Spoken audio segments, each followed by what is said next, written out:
오늘 가족 예배로 드리고 있습니다. 일부 예배 시간이라 인원이 좀 적긴 합니다만 우리들에게 주신 가족이 참 소중하구나 하는 생각을 드리면서 말씀을 통해서 은혜 받도록 하시겠습니다. 초등학교 3학년에 중간고사 기간이 되었던가 봐요. 3학년 학생들에게 국어 시간에 시험 문제가 주어졌어요. 술에 취해 길거리에서 큰 소리를 지르거나 노래를 부르는 것을 사자성어로 무엇라고 하는가? 앞에 세 칸은 이제 칸칸이 비어 있고 마지막 칸 하나만 가짜가 쓰여 있습니다. 앞에 세 글자를 맞추라고 하는 이야기였습니다. 당연히 고성방가입니다. 대부분의 아이들은 고성방가라고 썼는데 어떤 아이들은 고음불가 이렇게 쓰기도 했고요. 어떤 아이는 이럴 수가 이렇게 쓰기도 했답니다. 또 어떤 아이는 미친 건가 이렇게 쓰기도 했다고 그럽니다. 그런데 어떤 아이가 쓴 정답을 읽고 선생님이 그냥 뒷목 잡고 쓰러지셨답니다. 아빠인가 이렇게 썼다고 그럽니다. 평소 아빠들의 모습이 어떠했는지를 여실히 보여주는, 그러니까 어떻게 하고 살아가야 하는 것인지 아이들은 다 쳐다본다고 하는 것입니다. 선거철이 되었습니다. 구청장을 누굴 뽑을 것인가, 시장을 누굴 뽑을 것인가 하는 것이 사뭇 궁금하기도 하고요. 이리저리 사람들이 모여있는 곳에 가보면 이번에는 이 사람이다, 아니야 이 사람이야 하는 이야기들 하는 것을 볼 수가 있습니다. 어떤 자치단체장이 뽑혀 올라오느냐에 따라서 우리들의 삶의 질은 많이 달라질 수도 있습니다. 그런 의미에서 선거는 굉장히 중요합니다.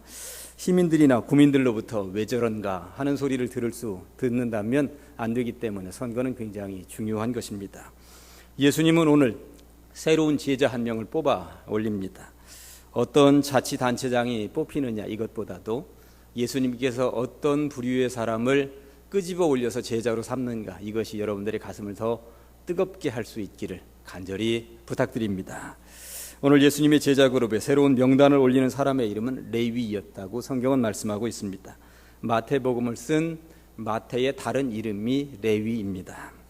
구약 성경에 보면 레위라는 이름이 범상치 않게 등장한다는 사실을 우리는 어렵지 않게 알 수 있습니다. 레위의 첫 번째 등장은 창세기입니다.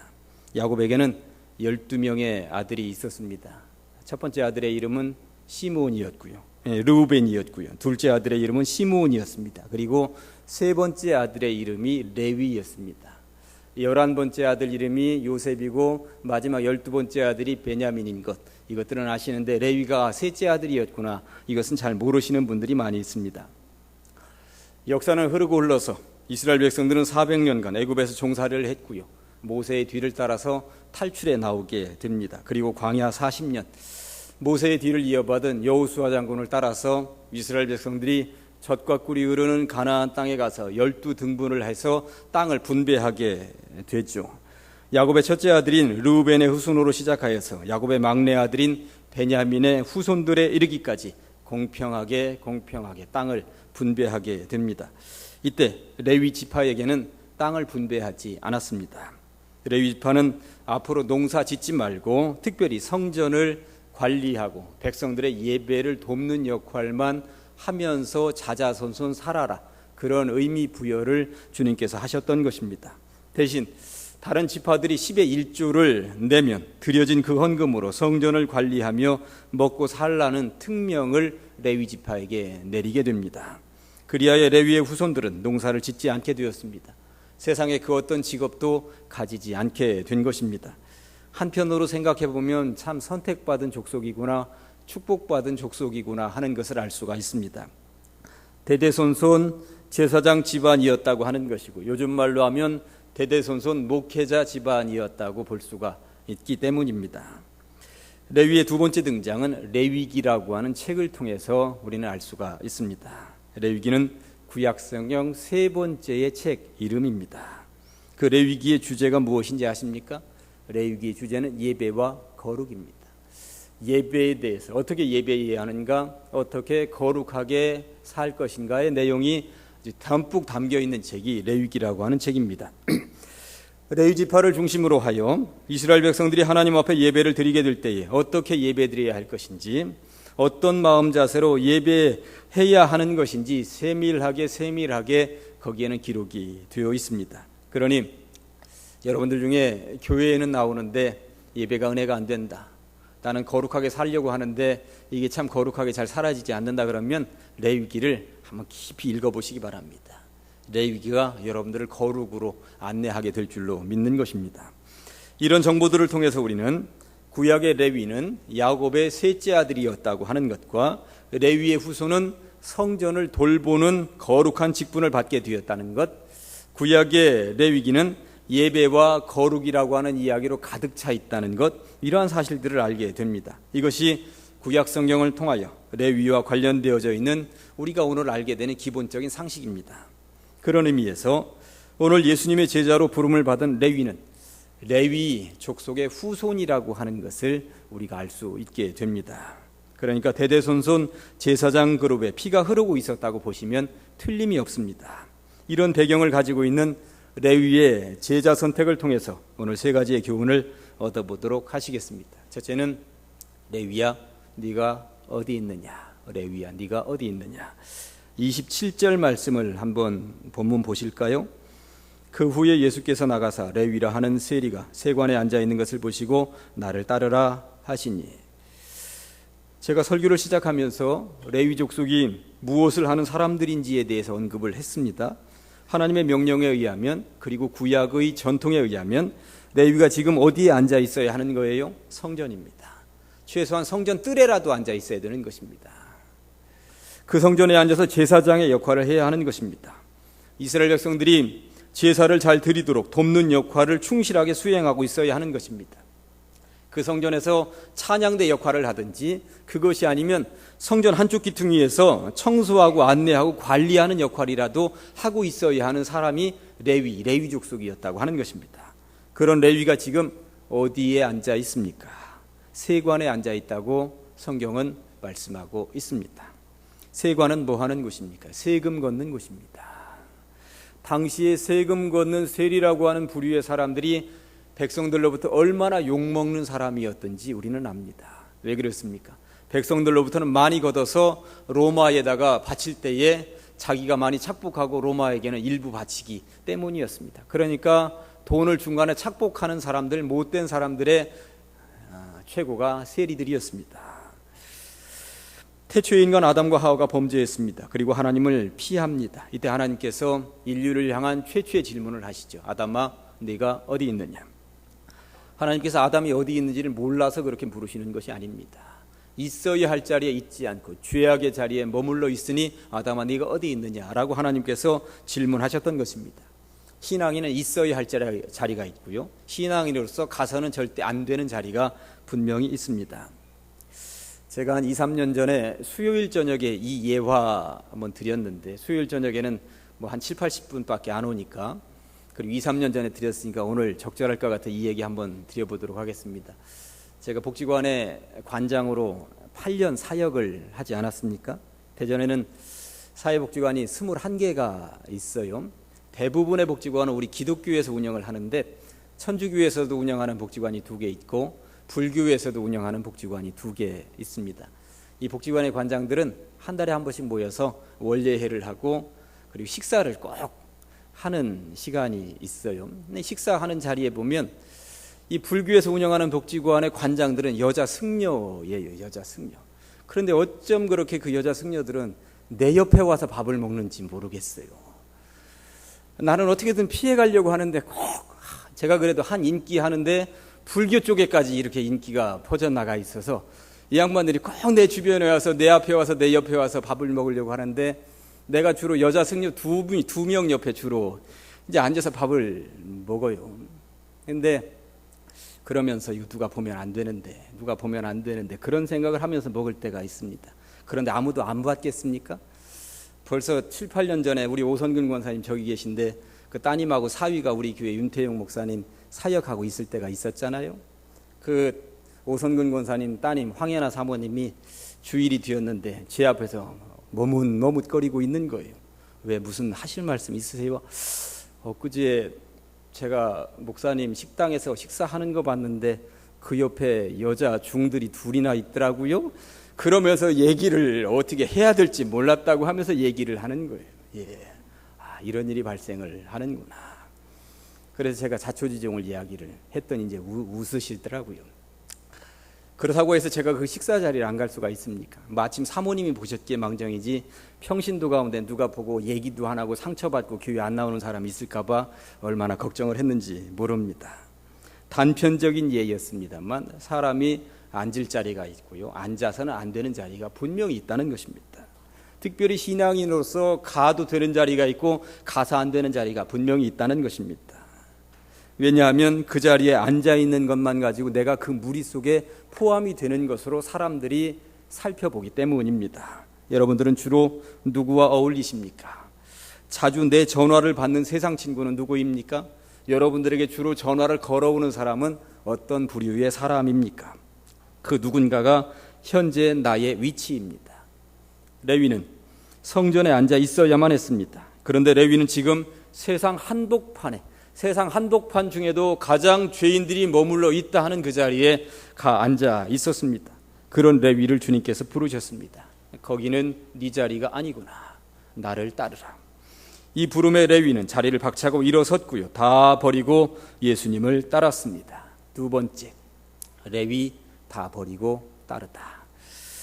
그런데 여기에서 잠깐 레위의 따름이 다른 제자들의 따름과 중요하게 다른 점이 있다는 사실에 주목할 필요가 있습니다. 레위의 따름을 보면서 팁 하나 드리도록 하겠습니다. 28절을 보면 그러니까 레위가 모든 것을 버리고 일어나 따르니라 라고 기록하고 있습니다. 그런데 이 말을 그냥 어설피 지나가며 읽으시면 안 됩니다. 이 레위를 부르시기 전에 어떤 제자들을 부르셨냐 하면 베드로, 안드레 형제, 요한, 야고보 형제 4명의 어부를 부르셨습니다. 예수님이 처음으로 불러 제자를 삼으셨던 어부들의 이름이 이 4명입니다. 이들은 주님의 부름에 배와 그물을 버려두고 이들도 예수님을 따랐습니다. 다 버리고 예수님을 따랐습니다. 자, 그렇다면 제가 여기에서 문제 하나 내보겠습니다. 어부들도 다 버리고 따랐고 이 세리 레위도 다 버리고 따랐다는데 어떤 버림이 더 큰 버림이었을까요? 저는 레위에게 표를 던집니다. 여러분들 잘 아시는 것처럼 베드로를 비롯한 어부 출신 제자들은 예수님이 십자가에 달려 돌아가시자 어떻게 했는고 하니 갈릴리 바다에 가서 다시 바다에다 배를 띄우고 그물을 내렸습니다. 그들은 처음에는 다 버렸다고는 했지만 3년 후에 돌아갈 고향이 있었고 돌아가서 일할 수 있는 일터가 있었고 묵혀두었던 배가 있었고 그물이 있었던 것입니다. 그러나 레위는 달랐습니다. 세리를 버려두고 예수님을 따랐는데 예수님이 십자가에 돌아가신 후에 그 세리의 자리로 돌아갈 수 있었을까요? 천부당 만부당한 일이었습니다. 당시에는 세리 한 번 하겠다고 줄을 서 있는 사람들이 대단했습니다. 그 자리 한 번 하면 일확천금, 부귀영화가 기다리고 있는데 너도 나도 세리 자리 한 번 차지하려고 난리도 아니었던 시대였습니다. 때문에 한 번 떠났던 세리가 다시 온다 해서 그 자리, 3년 전에 네 자리였지 하고 얘기할 사람은 아무도 없었다는 것입니다. 그런 의미에서 다른 제자들에 비해 레위의 세리직 버림은 어부들의 배와 그물 버림보다 더 큰 버림이었다고 할 수가 있는 것입니다. 그러니 이 자리로 다시는 돌아오지 않겠다는 굳은 결심이 아니고서야 세리직을 버릴 수 없었던 것입니다. 그런 의미에서 세리의 이 결심은 대단한 것이었습니다. 세 번째, 레위 제자리를 찾다. 29절과 30절을 보실까요? 레위가 예수를 위하여 자기 집에서 큰 잔치를 하니 세리와 다른 사람이 많이 함께 앉아있는지라. 바리새인과 그들의 서기관들이 그 제자들을 비방하여 이르되 너희가 어찌하여 세리와 죄인과 함께 먹고 마시느냐. 예수님을 따르기로 작정한 레위는 우선 예수님을 위하여 제자들과 주변 인물들을 불러서 잔치를 베풀었습니다. 한번 상상해 보시기 바랍니다. 세리로서 부유하던 시절의 레위는 누구를 불러서 어떤 사람들과 더불어 잔치를 베풀고 누구에게 대접을 했을까요? 고관 대작들을 불렀을 것입니다. 그러나 주님을 알고 보니 그동안 벌였던 잔치는 부끄러운 향응이요 허망한 잔치였음을 깨닫게 되었습니다. 예수님을 영접한 레위의 잔치 손님이 이제는 완전히 뒤바뀌게 된 것입니다. 예수님이 이 땅에 오신 목적과 어울리는 손님을 초대하게 되었습니다. 세리와 죄인들이 손님으로 초대받아 왔던 것입니다. 이 잔치를 통해 우리가 무엇을 알 수 있습니까? 레위의 자리가 바뀌었다는 것입니다. 레위가 이제 제자리를 잡아가고 있구나, 주님이 원하시는 자리에 앉아 있구나, 이것을 알 수 있습니다. 이전에는 세관에 앉아 있었던 레위였습니다. 그러나 이제는 레위뿐만 아니라 다른 세리와 죄인들마저도 전부 다 예수님과 함께 앉아 있도록 자리를 바꾸도록 하는 주체자의 역할을 그가 하고 있다는 것이죠. 이제까지는 하나님께서 네가 어디 있느냐 하시면 명쾌하게 대답하지 못했을 것입니다. 그러나 하나님께서 네가 어디 있느냐라고 이제 물으시니, 하나님 보십시오, 제 옆에 누가 앉아 있는지 보십시오, 제가 어떤 종류의 손님들을 데리고 잔치를 베푸는지 한번 보십시오, 당당하게 그럴 수가 있게 된 것입니다. 이제 레위는 정말 자기가 앉아 있어야 하는 자리, 제자리를 찾게 된 것입니다. 주님과 함께 머물러 있게 된 것입니다. 이렇게 좋은 일들에 방해꾼이 나타났습니다. 모두가 다 박수치면서 좋아하는 것은 아니었구나 하는 것을 알 수 있습니다. 바리새인 중에서도 최고의 학자로 뽑히는 서기관들이 딴지를 걸고 들어선 것이죠. 비방하고 나섰습니다. 비방의 내용은 뭡니까? 야, 너네 스승 왜 그러냐? 이게 뭐야? 죄인들하고 밥이나 먹고 정말 수준 떨어져서 못 도와주겠다, 이 이야기를 지금 하고 있는 것이죠. 바리새인들이 정말 나쁜 것이 무엇이냐 하면요, 자기들은 스스로 의롭다고 여기고 있었다는 사실입니다. 자기들은 더럽지 않다는 것입니다.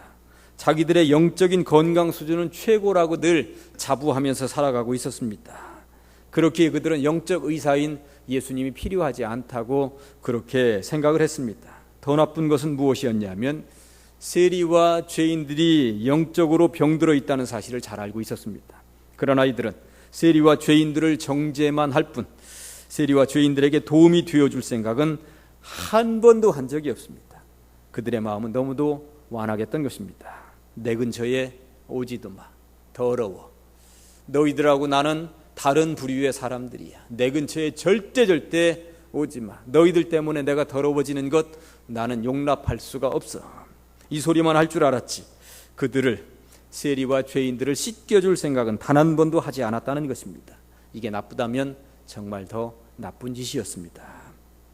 이에 대한 예수님의 명쾌한 대답을 보시겠습니다. 31절과 32절에 뭐라고 합니까? 건강한 자에게는 의사가 쓸데없다. 병든 자에게라야 쓸데있느니라.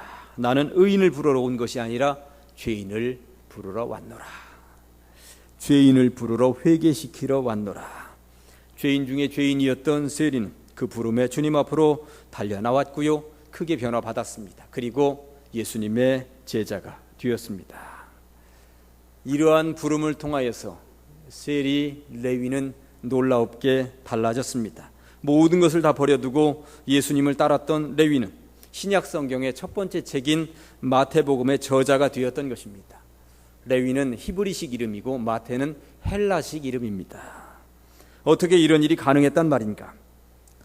예수님께서 그 죄인 세리, 레위 속에서 성경책 마태복음의 저자 마태를 보았다라고 하는 것입니다. 가능성의 시각으로. 이것이 바로 가능성의 비밀입니다. 지금은 세리에 머물러 있지만 그가 얼마나 가능성이 있는 사람인지 주님은 아셨다고 하는 것이죠. 그리고 레위라는 이름에서 풍기는 것처럼 그 피를 통해 흐르고 있을 제사장 집안의 전통적인 예배와 거룩에 대해서도 가능성으로 보셨음이 틀림없습니다. 오늘 본문에는 나와 있지 않습니다만 제자가 된 레위 마태가 이후에 어떻게 달라졌는지 아십니까? 제가 세 가지 꼭지만 잠깐 말씀을 드리겠습니다. 레위가 어떻게 달라졌는지. 레위 마태가 주는 교훈 하나. 마테마가, 누가, 요한복음, 즉 사복음서를 읽어보면 마태복음의 특징이 있습니다. 정리를 참 잘하는구나. 마태는 돈 셀 때의 그 세밀함을 가지고 있었는지 모르겠습니다. 마태복음이라고 하는 책을 읽어보면 다른 마가, 누가, 요한복음보다도 얼마나 책이 정리가 잘 되어 있는지 모릅니다. 마태복음 1장에 등장하는 족보를 한번 보시기 바랍니다. 꼼꼼합니다. 마태복음 5장부터 7장까지 들어있는 산상보훈의 내용을 한번 살펴보시기 바랍니다. 말씀의 집대성입니다. 마태가 아니고서는 이렇게 책을 만들어낼 수 있는 사람이 과연 있었겠는가 싶은 생각이 들 정도입니다. 산상수훈은 우리 기독교인만의 책이 아니라 전 인류에게 정말 귀한 보배로운 말씀으로 인정되고 있다는 사실입니다. 마태가 그 일을 해낸 것입니다. 요약 정리의 달인입니다. 마태가 주는 교훈 두 번째, 마태는 특히 구약 성경에 능통했던 사람이었습니다. 65번이나 구약 성경에 이런 예언이 있었는데 그 예언대로 예수님이 오셨습니다. 마태복음을 읽어보면 구약 성경을 65번이나 인용을 하고 있습니다. 구약의 능통자였다는 것이죠. 셋째, 마태가 우리에게 주는 교훈 셋째, 저는 이 세 번째 교훈이 굉장히 크게 다가옵니다. 마태는 예수님의 뒤를 따르면서 그는 단 한 번도 전면에 나서지를 않습니다. 신약 성경을 읽어보면 그가 육성으로 했다는 말이 단 한 줄도 한마디도 기록이 되어져 있지 않습니다. 베드로의 이야기, 안드레의 이야기, 요한, 야고보, 빌립, 도마, 심지어 가룟 유다가 했다는 이야기도 성경에 기록이 되어 있습니다. 육성으로 그들이 어떤 말을 입으로 내뱉었는지, 예수님과 어떤 대화를 나누었는지, 백성들에게 무슨 말을 했는지 육성으로 그들의 이야기가 기록이 되어 있습니다. 그러나 마태가 했다는 말은 한마디도 언급이 되어져 있지 않습니다. 심지어 자신이 직접 쓴 마태복음을 읽어봐도 자기의 이야기가 기록되어져 있지 않습니다. 주는 그리스도시요 살아계신 하나님의 아들이시니이다. 베드로가 고백했다는 이 신앙 고백을 추켜 세우면서 베드로는 이러한 놀라운 고백을 한 사람이라고 추켜 세우면서도 자기 자신은 쑥 빠져 있습니다. 베드로가 이 책에 이렇게 기록해 놓으면 베드로는 쑥 올라가고 마태 같은 사람은 그림자처럼 뒤로 가려질 텐데도 나도 이런 멋있는 말 했다는 이야기 단 한 번도 기록하지 않습니다. 저는 이러한 것을 보면서 레위 마태에 푹 빠졌습니다. 이름 없이 빛도 없이 그저 예수님의 은혜에 깊이 감사하며 조용하게 예수님의 뒤를 따랐을 뿐이라고 하는 것입니다. 얼마나 멋있습니까? 얼마나 멋있습니까? 내가 기록하는 마태복음에 내 이름, 나도 이런 멋있는 말 했다고 분명히 사람이라면 기록하고 싶을진데 단 한마디도 그런 이야기 기록하지 않는 정말 멋있는 사람, 마태, 세리, 레위가 이러한 마태가 되었다고 하는 것입니다. 이제 말씀을 정리합니다. 이 자리에 앉아있는 우리 모두가 다 죄인입니다. 우리를 가능성으로 보지 않으셨다면 우리는 아직도 세상에 있을 것입니다. 우리는 믿지 않는 이를 불신자라고 합니다. 그러나 세상에 불신자는 없습니다.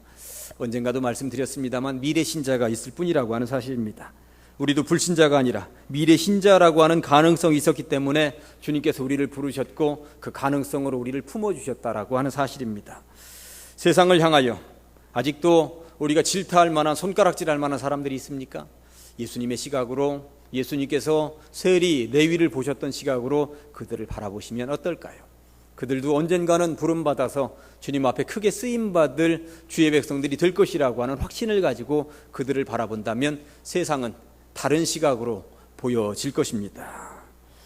예수님께서는 가능성의 시각으로 세상에 있는 사람들을 보셨습니다. 이게 바로 레위 속에서 마태복음의 저자를 찾아낼 수 있었던 비밀입니다. 오늘 가족 예배로 드리고 있습니다.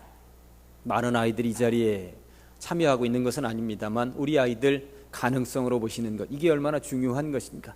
이 아이들이 소중하게 자라서 이 교회를, 이 나라와 이 민족을 변화시킬 아이들로 분명하게 자라가게 될 줄로 믿습니다. 예수님의 시각이 바로 그런 시각이었습니다. 기도하시겠습니다. 하나님 아버지 감사합니다. 거룩한 주일 가족 예배로 주님 앞에 드릴 수 있도록 이끌어 주시니 감사합니다. 특별히 예수님께서 세리 레위 속에서 마태복음의 저자를 보셨던 그 가능성의 비밀을 우리도 깨닫게 하여 주시옵시고 세상의 시각으로는 손가락질하고 욕할 수밖에 없는 사람들 속에서 주님의 백성이라고 하는 그 시각을 가지고 보게 하시고 그들을 불쌍히 여기며 그들을 미래신자로 여기며 함께 기도함으로 하나님의 나라를 일구어 갈 수 있도록 하여 주시옵소서. 예수님의 이름으로 기도합니다. 아멘.